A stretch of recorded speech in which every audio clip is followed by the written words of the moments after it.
together with family members. Sucha arpitam, being put into grief. Translation and purport by His Divine Grace, Srila A.C. Bhaktivedanta Swami Srila Prabhupada Ki Jai. Translation. If the kingly administrative order, being unrestricted in sense control, offends the Brahmana order and enrages them, then the fire of that rage burns up the whole body of the royal family and brings grief upon all. Purport. The Brahmana order of society, or the spiritually advanced caste or community, and the members of such highly elevated families were always held in great esteem by the other subordinate castes, namely the administrative kingly order, the mercantile order, and the laborers. Om Agyanatimirandasya Gyananjana Salakaya Chaksurmritam Yena Tasme Shri Guruve Namaha. Jai Shri Krishna Chaitanya Prabhu Nityananda Shri Advaita Gadadhara Shivasadi Gaura Bhakta Vrinda. Hare Krishna Krishna Krishna Hare Hare Hare Rama Rama Rama Hare Hare.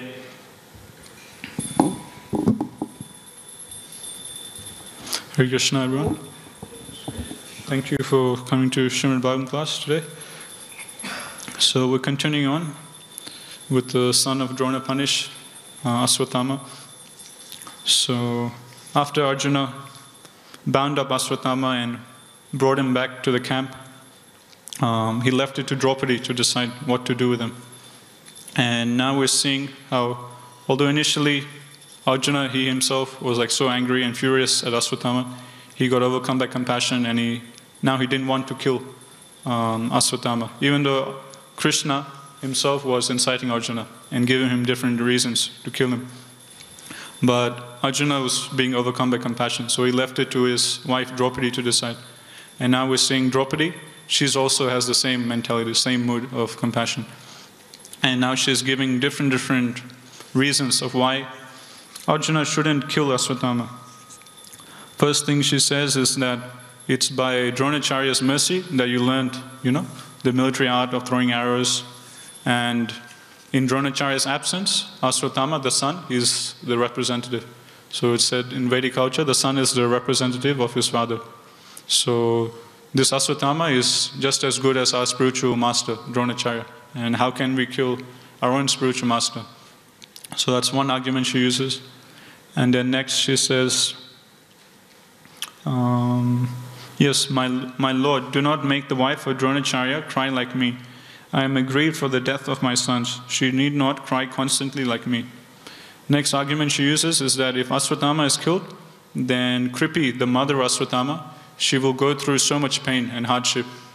And I don't want another person to suffer just like as I'm suffering. So Draupadi, she's personally experiencing the pain of having lost all of her sons, all of her children. And she doesn't want that same pain to be inflicted upon another personality, especially upon, the spiritual teacher's wife. So she's feeling empathy and compassion upon Dronacharya's wife. And now, in today's verse, she's explaining about the high position of Brahmanas. Because Aswathama, by birth, he's a Brahmana. Although we heard in previous verses and purports, Prabhupada is explaining, although Aswathama was born as a Brahmana, he didn't act like a Brahmana. So he should be considered as a Brahma Bandhu, or the friend of a relative, and according to his actions, he should be treated for what he is. And that's what Arjuna did. Even though he's the son of his spiritual teacher, he's born in a Brahma family, it's mentioned that Arjuna, he bound up Aswathama just like animal, because that's his position, that's the way he was acting. But in today's verse, Draupadi is saying that if the kingly order, unrestricted and sense control, offends the Brahmanas and enrages them, then the fire of that rage burns up the whole body of the royal family and brings grief upon all. So now today's verse, she's using the argument that Aswathama is a Brahmana, and in Vedic culture, if someone offends a Brahmana, Brahmana is supposed to be great devotees of the Lord. So if someone offends a Brahmana, then there will be a severe reaction for that. And that reaction will be so severe, Draupadi is saying, that the whole royal family will be destroyed just because of one offense against a Brahmana or a Vaishnava.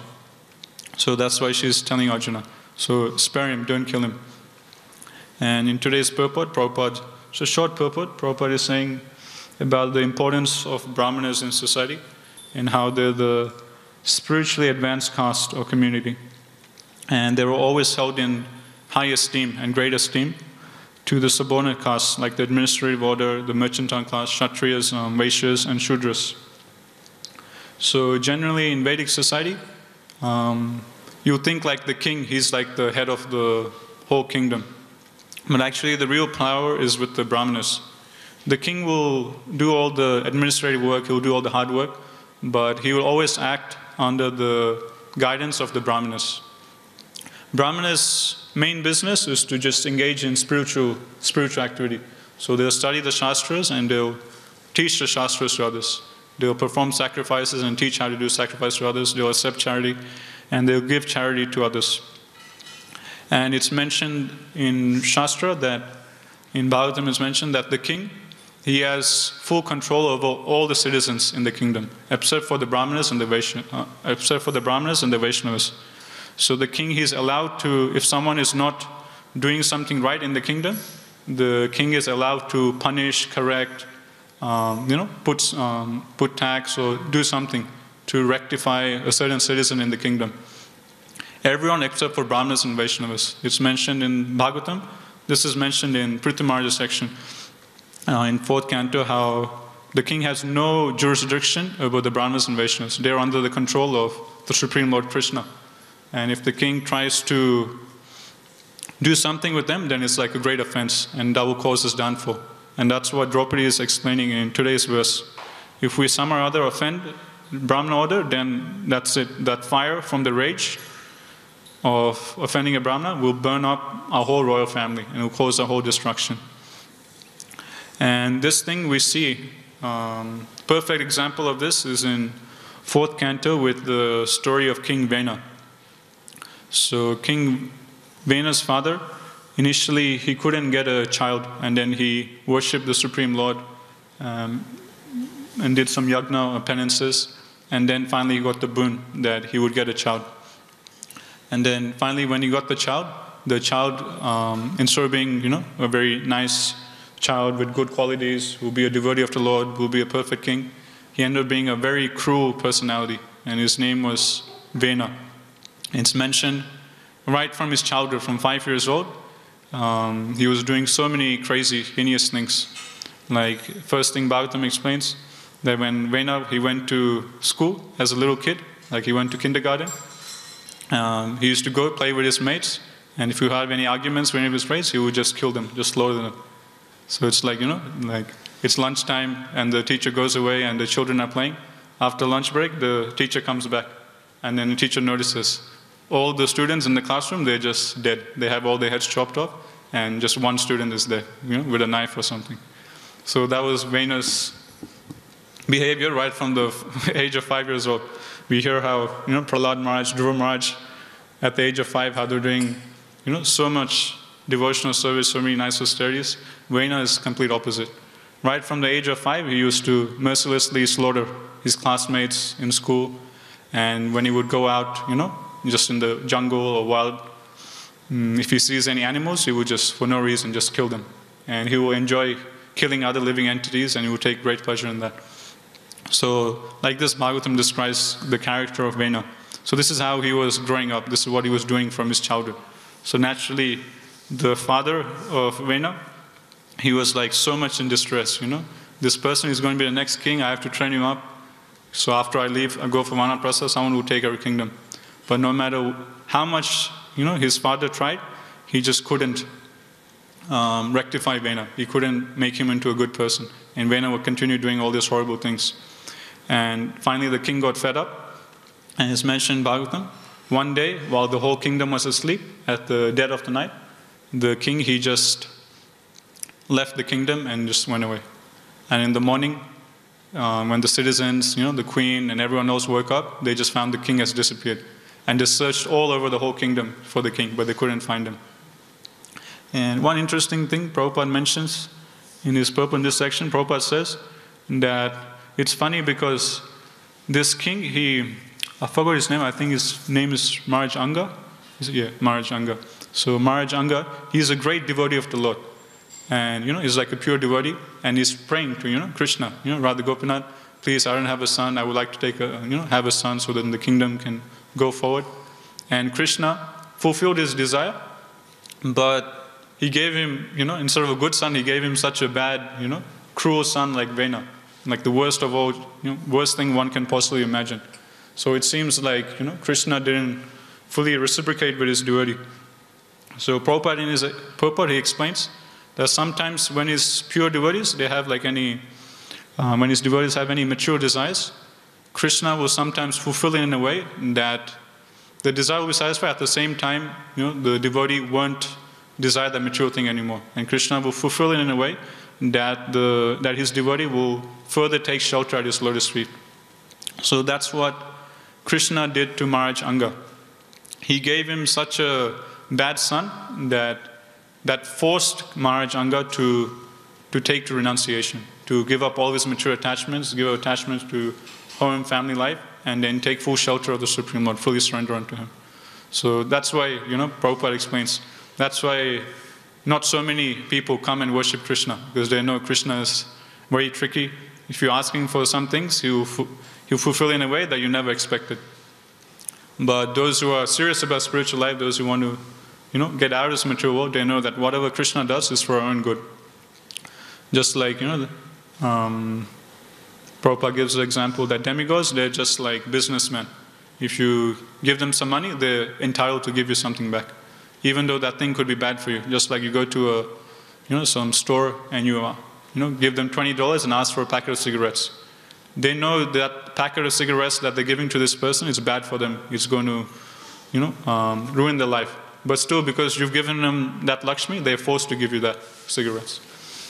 But if that same person goes to his father and says, Dad, here you go, $20, $30, please buy me a packet of cigarettes, the dad will never, listen to him. He will never fulfill that person's desire or his son's desire, because the dad knows that this thing is bad for my son. So no matter how much the son tries to bribe his dad or, tries to convince him, the father will never submit to the child's desire. So Krishna is like that. Whereas the demigods, they're just like businessmen, Prabhupada says. You just do some yajna, do some worship, do some sacrifice for them. Even though what you're desiring is bad for you, they will fulfill your desire. Just like we see with Lord Shiva. So many demons, Prabhupada says, they worship Lord Shiva and they get different material benedictions. But Prabhupada says, actually, these benedictions that Lord Shiva gives to his devotees, they're not actually benedictions, because all these benedictions, in the end, they cause the downfall of these demons. These benedictions just make these demons more puffed up, and being more puffed up, they end up committing more offenses against devotees and brahmanas.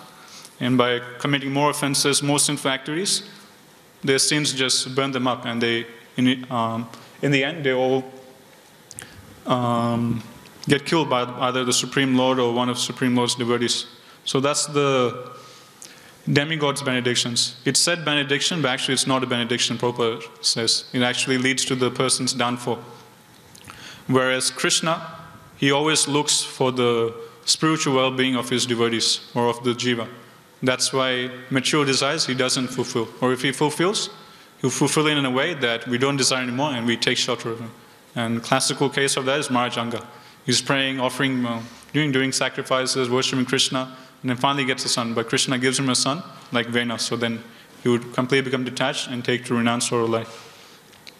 So then the king, he's just suddenly disappeared one night. In the morning they wake up, whole kingdom now is without a king. So what to do? So then the brahmanas, as we're hearing today, the brahmanas are the head of the society. So they then have the decision to make, who to appoint the king. And the only person left is Vena. He's the only, son left in the family. So with great regret, the brahmanas, they appoint Vena as the king, even though since childhood he's been doing so many crazy things. And they did this against the will of all the ministers in the kingdom, and many of the citizens.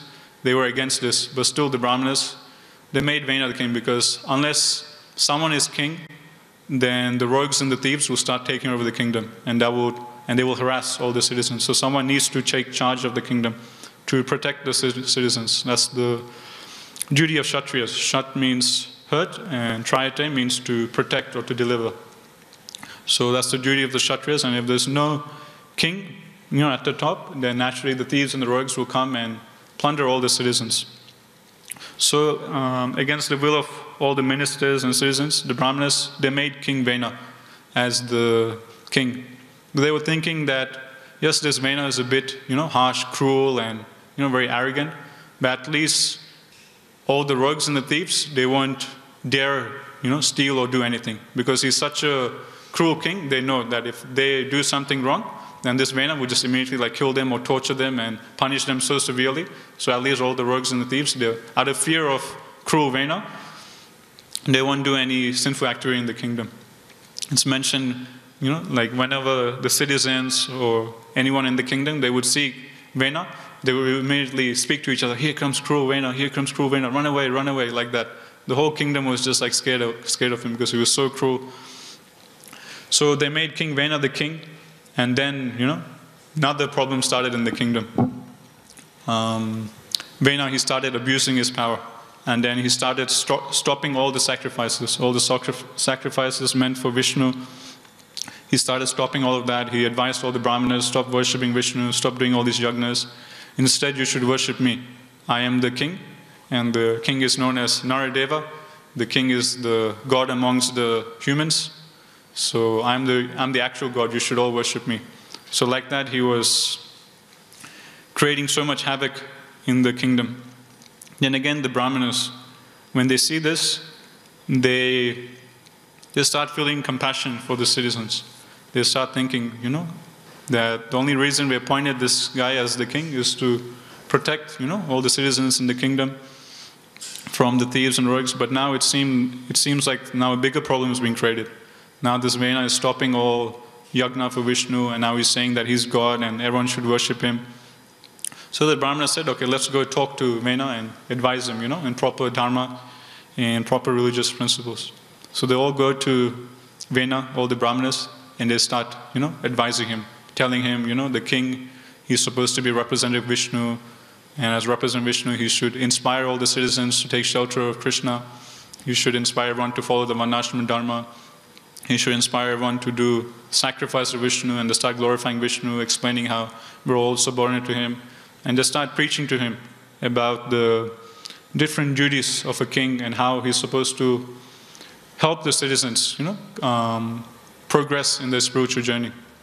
So Kshatriya is not only meant to protect the citizens from physical harm, but Prabhupada says in Bhagavad Gita that the Kshatriyas ultimately is supposed to protect the citizens from lust, the greatest enemy of the jiva. And the Kshatriya is supposed to ensure that everyone in the kingdom are following proper religious dharma and are advancing spiritually on the path of self-realization. So like this, the Brahmanas were advising King Vena. And then Vena heard them out, and what was his response? Vena responded by saying that you Brahmanas, shame on you guys. You're just acting like a prostitute. That's how Vena replied back. And then he explained himself that, you're actually supposed to be surrendered unto me. I am Naradeva. I am the God amongst all men. You are simply, subsisting based on my wealth. I'm the one who's maintaining you. And instead of reciprocating with the person who's maintaining you, you're going off and worshipping Vishnu. What is this? This is just the activity of a prostitute. Prostitute stays with another person, goes to another person. And you're taking shelter of me, you're using all my resources. I am taking care of you, giving you food and money. And now instead of worshipping me, you're going off and worshipping this Vishnu. You're just like a prostitute. Like that, Vena, he replies back to the Brahmanas. So then the Brahmanas realize, okay, there's no way to rectify this personality. His false ego, his pride is just gone over the roof. There's no way we can correct him. We tried talking to him and explaining. They tried so much, but nothing could work. So then finally they had to go to a last resort to give the danda. So then it's mentioned in Bhagavatam that just through sound, just by reciting some mantras, they killed Vena. So in this section, Prabhupada explains that actually this is the power of Brahmanas. Although it might seem like the Kshatriyas, they're like the real big guys in the kingdom. They have all these big weapons and, so much heroic power and so much opulence. Actually, the Brahmanas, they have a lot more power by their austerities and by their pleasing Vishnu, by the yagnas. And they can just, by chanting mantras, just through sound, they can just finish off a king. Just like that. But generally, they don't do this because that's not their duty, that's not their dharma.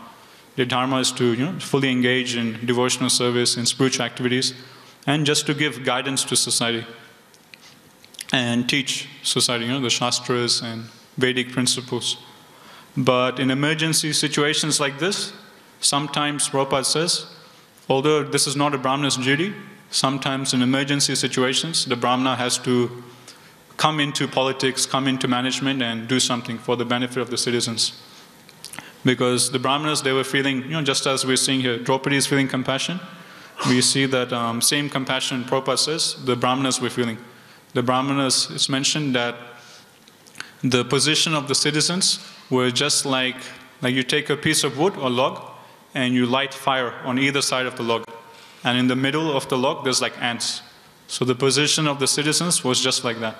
The position of the citizens of the kingdom was just like the position of some ants stuck in the middle of a log, which is being burnt on both sides.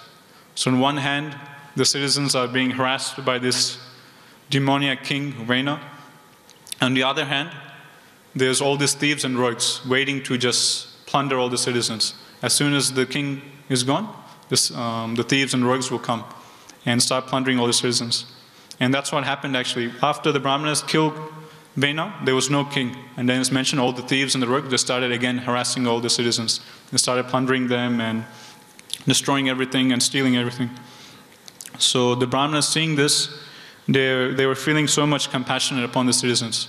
So much so that they decided, okay, although generally this is not the duty of Brahmanas to participate in political affairs, it's not the duty of Brahmanas to kill another person. Like we see in Ramayana, Vishwamitra Muni, that there was one demon harassing him. Although he had the power to kill that demon, because it wasn't his duty to kill, he went and took shelter of Lord Ram and asked Lord Ram, please come and help me. This demon is harassing us. Please kill him. Although he himself could have killed the demon himself. So in the same way, it's not the duty of Brahmanas to kill another person or engage in political affairs. But Prabhupada says this is like an emergency situation, and the citizens, they had no hope, they had no shelter. They were being burnt on either sides. So the Brahmanas, they had to, out of compassion for the citizens, they took part in political affairs, they took part in the management, and they had to take this step of killing the king. And then it's mentioned how the thieves and rogues are starting to plunder again. And then the Brahmanas, they churned the body of King Vena, and by churning, Maharaj Prithu comes. And then all the problems solved. Maharaj Prithu is Shaktavesh Avatar Krishna, is empowered with Palana Shakti, or the Shakti to take care of citizens on earth. So like this, that's the perfect example we can see of for today's verse, like Draupadi is saying, that if the kingly administrative order, being unrestricted in sense control, offends the Brahmana's order and enrages them, then the fire of that rage burns up the whole body of royal family and brings grief upon all. So we see that with Vena. Because he upset the Brahmanas, the fire of that sin, of that offense, initially, in the end, it led to his downfall. And same thing, another example I was thinking of is of Ravana also.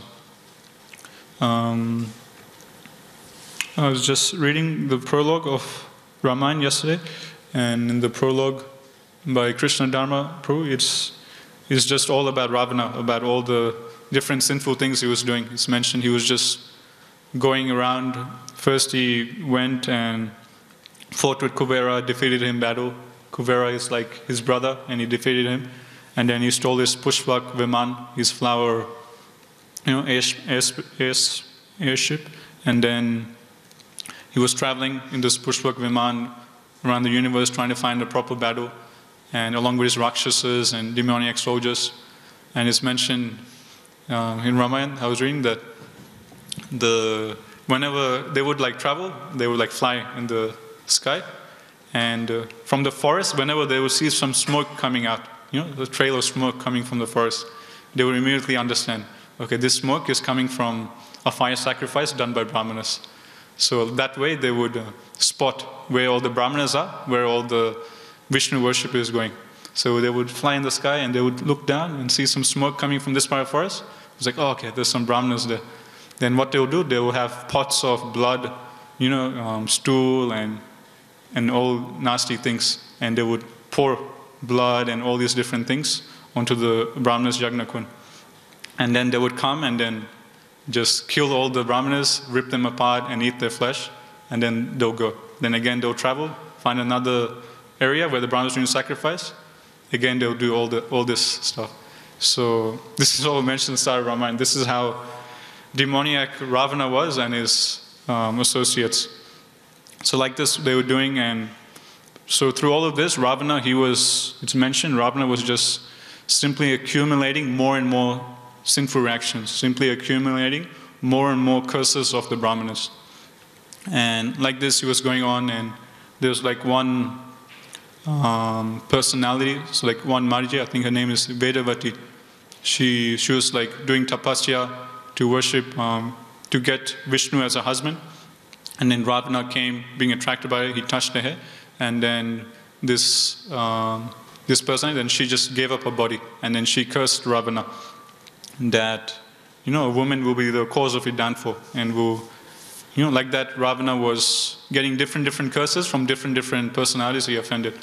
And like that, once he went to heavenly planets, and he polluted the wife of Nala Kuvera, the son of Kuvera, and then Kuvera, he gets another curse from Kuvera, and then finally he comes to the earthly planets, and in the earthly planets, in Ayodhya, in that time, that was like the center of the earthly planets, like that was the main kingdom.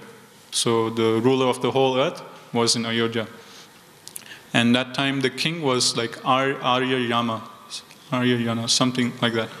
And he fought with this king, and then just when he was about to kill the king, Ravana, the king cursed him, and that a descendant from my dynasty will kill you.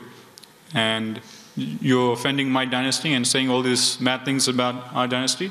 I curse you that soon in our kingdom, in Ayodhya, there will be one king who will be born, and that king will destroy your whole race, your whole army. So like this, when I was reading the Prologue, I was seeing how Ravana, he was getting different curses from so many different personalities. And all these curses, eventually it led to his downfall. And not just his, but his whole kingdom was burnt up. His whole kingdom was annihilated by the forces, by the army of Lord Ram. So that's another example of today's verse, how when one offends the Brahmanas or devotees of the Lord, then that fire burns up the whole body of the royal family and brings grief upon all. So not only Ravana was killed, but all of his associates, all his demonic people, his whole entire kingdom of Lanka was completely annihilated. So that's another example we can see of offending Brahmanas. Okay, that's all I'll have for this text. We'll continue on to the next text, text 49. Sutta vacha dharmyan nyayam sakarunam nirvya likam samam mahat raja dharma suto rachna prachya nandad vacho dvaja. Translation: Sutta Goswami said, O Brahmanas, King Yudhishthira fully supported the statements of the queen, which were in accordance with the principles of religion and were justified, glorious, full of mercy and equity, and without duplicity. Purport: Maharaj Yudhishthira, who was the son of Dharmaraj or Yamaraj, fully supported the words of Queen Draupadi in asking Arjuna to release Aswatthama. One should not tolerate the humiliation of a member of a great family. Arjuna and his family were indebted to the family of Dronacharya because of Arjuna's learning the military science from him. If ingratitude were shown to such a benevolent family, it would not at all be justified from the moral standpoint. The wife of Dronacharya, who was the half-body of the great soul, must be treated with compassion, and she should not be put into grief because of her son's death. That is compassion. Such statements by Draupadi are without duplicity, because actions should be taken with full knowledge. The feeling of equality was there because Draupadi spoke out of her personal experience. A barren woman cannot understand the grief of a mother.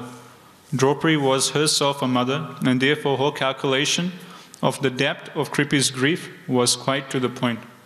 And it was glorious because she wanted to show proper respect to a great family.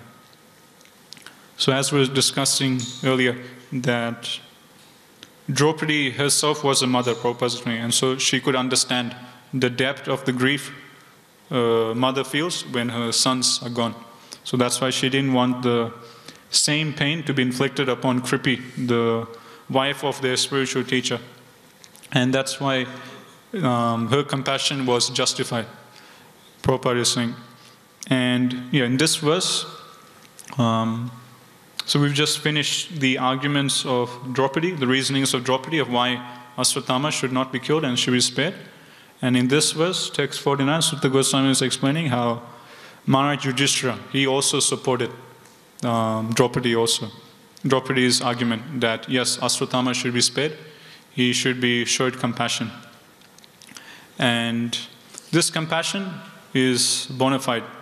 As we'll see later on, Krishna doesn't just brush aside this compassion and saying that, no, Arjuna, you should kill him.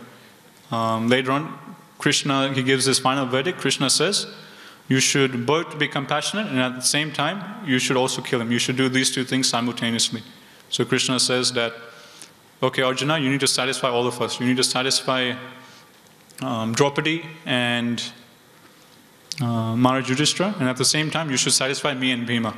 Me and Bhima want him to be killed, and plus you've promised Draupadi that you kill him. At the same time, you need to satisfy your wife and Maharaj Yudhishthira. So you should do both these things simultaneously. And that's what Arjuna does later on. By the mercy of Supreme Lord, he gets the intelligence. And what Arjuna does is, he kills him and not kills him at the same time. And that way he satisfies Yudhishthira and Mother Draupadi's compassionate mood, and he also satisfies Bhima and Krishna and their standpoint that if one is doing these sinful activities, then it's our duty as Kshatriyas to punish them. So he does, Arjuna satisfies both of that by, as we heard from previous classes, by just cutting off his gem from the top of his head, cutting off his hair, and humiliating him. And by that, it was worse than death for a respectable person like Ashwatthama. So we can talk a bit about this quality of compassion, forgiveness that we're seeing. So initially we saw with, Arjuna, he was feeling compassion. Then we saw Draupadi. And now in this verse, Sutta Goswami is saying that Maharaj Yudhishthira, he was having that same feeling of compassion for Ashwatthama.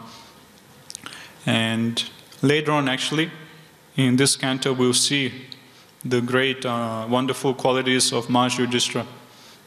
Just a few chapters later, after Queen Kunti's prayers, which will come soon, after that chapter is the chapter of where Bhishma Devi instructs Maharaj Yudhishthira. So in that chapter is explained that at the end of the battle of Kurukshetra, when everyone's just annihilated, all the soldiers are dead, just like the Pandavas are left. When Maharaj Yudhishthira, he goes to the battlefield and he sees like so many dead soldiers on the battlefield. Then he just loses it. He loses his mind, and then he just starts lamenting, and he starts accusing himself, and he starts lamenting so much. He is thinking that how degraded I am because of me, just because for me to attain this kingdom, just because of me to attain the royal throne, so many millions and millions of soldiers were killed just for my sake.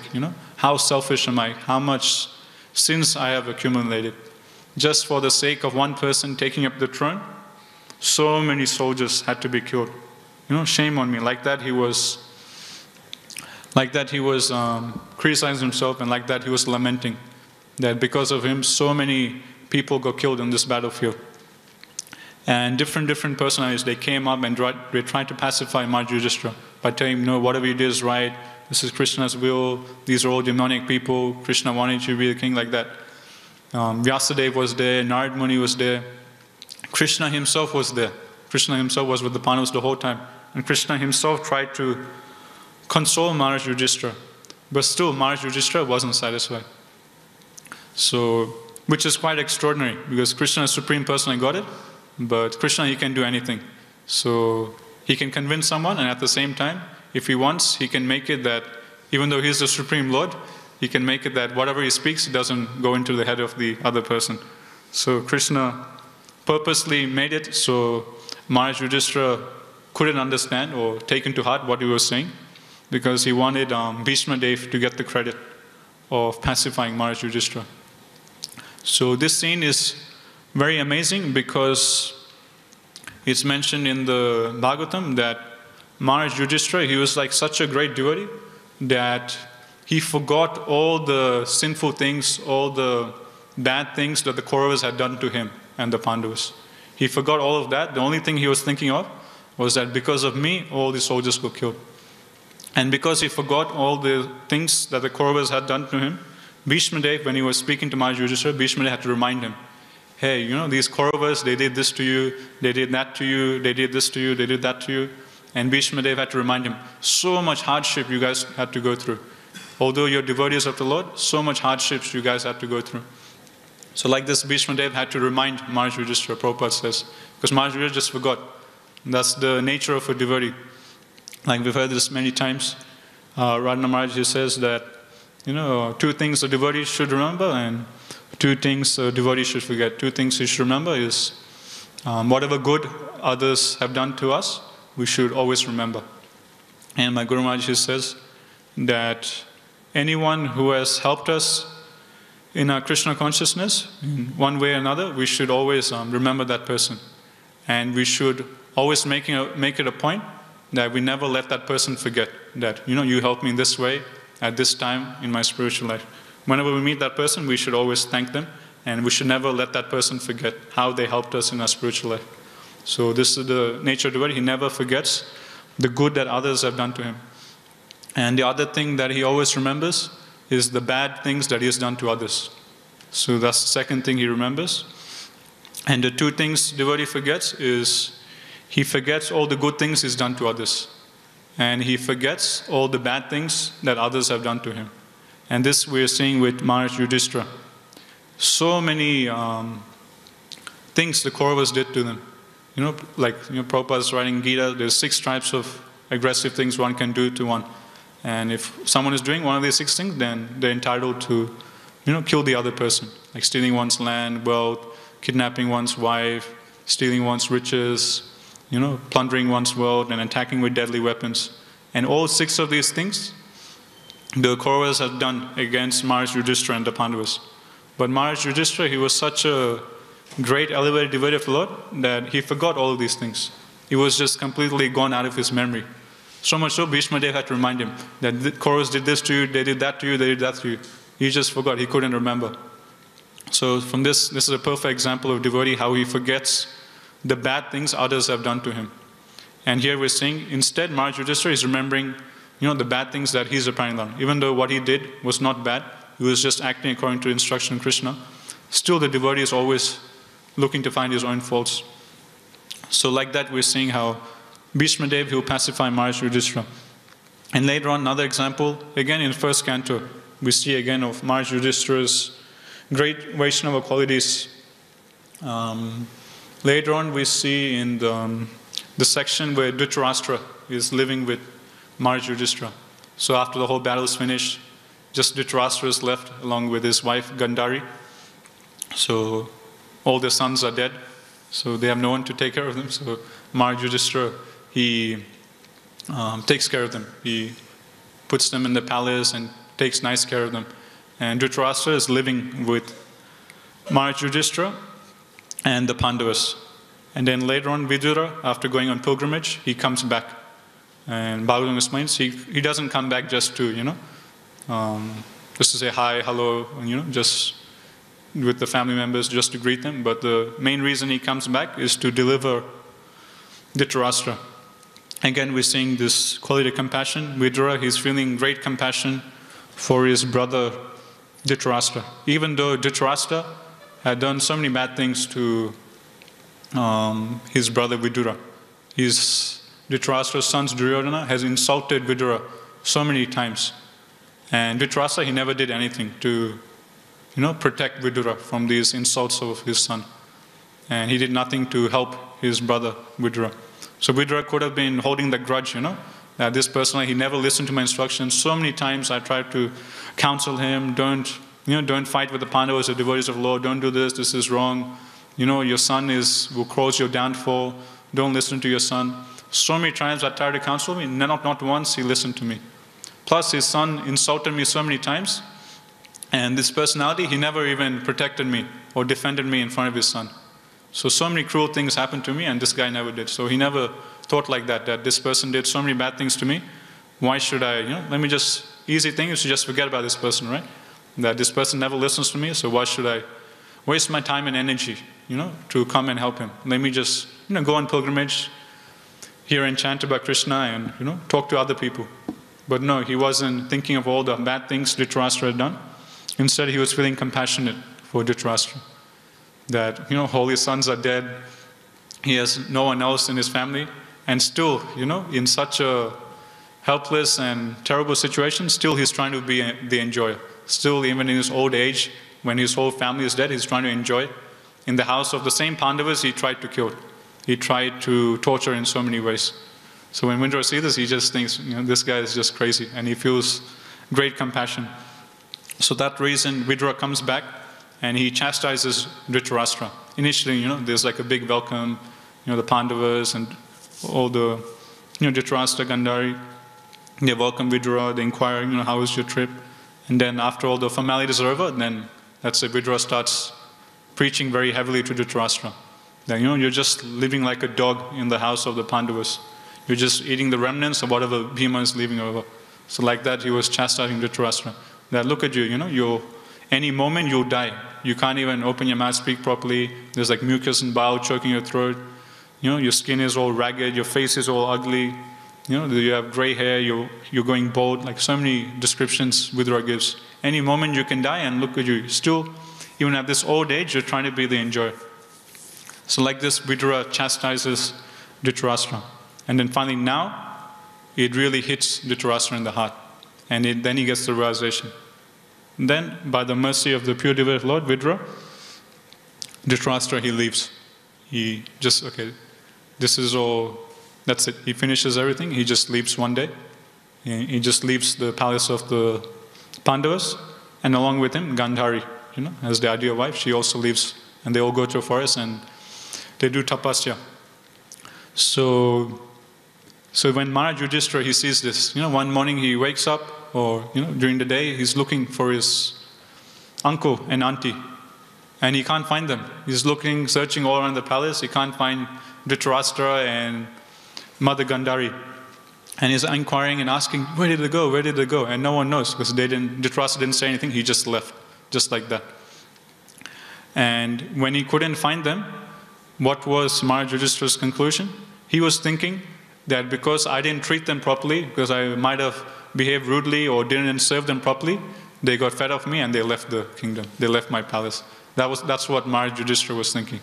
So that's again another amazing example of Maharaj Yudhishthira's consciousness.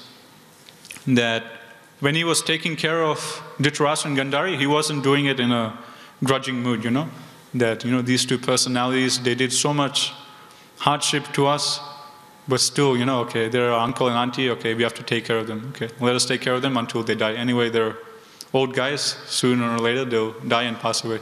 He wasn't, thinking like that. He wasn't taking care of them in a grudging mood. But just like before, when Bhishma Dev had to remind him, same way, later on in Bhagavatam, he'd forgotten all the bad things Dhritarashtra and Gandhari had done, the Kauravas had done to him. And he wasn't thinking like that. He was just thinking, they're my uncle and auntie. They took care of us, when our father Pandu, he passed away, they helped us, and our mother Kunti, They're uncle, auntie, it's our duty to take care of them. So he was doing it happily. He was happily serving them. And he wasn't having any grudge against Dhritarashtra that, this personality and his sons did all these things to me. He was just completely forgotten. So, like I was saying before, Vaishnava, he forgives and forgets all the bad things others have done to him.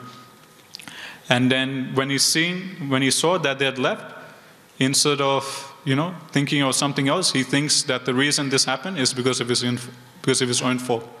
Because I might have not done something proper, they got offended and they left. So Prabhupada in his purport, he writes that a devotee of the Lord, he never finds faults with others, but instead he tries to find his own faults and he tries to rectify them as far as possible. So that's the nature of devotee, Prabhupada says. And that's a very important instruction for us. And Maharaj Yudhishthira, he exemplifies this. He never saw bad in others, but rather he was always looking at himself and finding his own faults.